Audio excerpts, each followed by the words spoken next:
की सच्ची घटना पर आधारित कहानी है। श्री मधुकर जी, जो भारत के एक आध्यात्मिक गुरु है, जिन्होंने अपने जीवन में हुई एक अजबोगरीब घटना को बताया। उन्होंने बताया वो साईं बाबा के मरने के बाद उनसे कैसे मिले। आप सोच रहे होंगे ये कैसे संभव है, तो आइए आपको उनकी कहानी विस्तार से सुनाते हैं। मधुकर जी ने एक इंटरव्यू में बताया कि उनके गुरु माहेश्वर नाथ बाबा जी ने उनसे संपर्क किया और कहा, तुम शिरडी आ जाओ।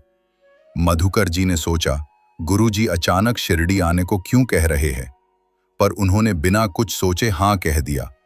उस समय उनके गुरु ऋषिकेश में हैं, उन्हें वहां से शिरडी आने में काफी दिन लगेंगे। अगले दिन मधुकर जी शिरडी पहुंच गए। उन्होंने पाया गुरु जी पहले से वहीं मौजूद थे। मधुकर जी जब पहुंचे, इस वक्त रात के 2 बज रहे थे। बाबा महेश्वर नाथ उन्हें बोले, चलो हम द्वारिका माई चलते हैं। ये बात सुन मधुकर चौंक गए। उन्होंने कहा, बाबा अभी रात हो रही है, द्वारिका माई बंद होगी। बाबा ने जिद की। वो बोले, तुम बस मेरे साथ चलो। मधुकर जी उनके पीछे पीछे चल पड़े। दोनों द्वारिका माई के सामने खड़े थे, जिसके दरवाजे बंद थे और चारों ओर सिर्फ सन्नाटा था। महेश्वर नाथ जी बोले, चले मधु, अंदर चलो। मधुकर जी बोले, बाबा ये कैसे संभव है, हम दरवाजे से टकरा जाएंगे। महेश्वर जी ने मधुकर जी का हाथ पकड़ा और बिना दरवाजे को खोले दोनों द्वारिका माई के अंदर प्रवेश कर गए। मधुकर जी में अंदर जो देखा, उससे उनके माथे पर पसीना था, दिल की धड़कनें तेज थीं और हाथ पैर कांप रहे थे। एक संत जो कई वर्षों पहले शरीर त्याग चुका है, वो उनके सामने खड़ा है।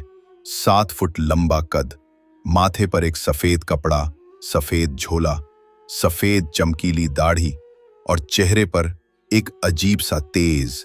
महेश्वर बाबा जी ने साईं बाबा को प्रणाम किया और मधुकर जी से परिचय करवाया। मधुकर जी को लग रहा था ये सब कुछ एक सपना है, पर जब साईं बाबा ने मधुकर जी के सर पर हाथ रखा तो वो समझ गए ये सपना नहीं है, वो सच में साईं बाबा के सामने है। साईं बाबा ने अपने जेब से कुछ मुद्राएं निकाली और कुछ विशेष दत्ता संप्रदाय से जुड़ी जगहों के नाम लिए और कहा, मधुकर इन रुपयों को वहीं खर्च करना, और आशीर्वाद दिया। अगले पल महेश्वर जी और मधुकर जी दोनों द्वारिका माई के बाहर खड़े थे। मधुकर जी ने बताया, उन्होंने उन रुपयों को साईं बाबा की बताई जगह पर इस्तेमाल किया। दोस्तों, विज्ञान और जीवन मृत्यु से परे एक दुनिया है। ऐसे महान संत आज भी जीवित हैं और सच्ची श्रद्धा होने पर हमें दर्शन देते हैं। ओम साईं राम।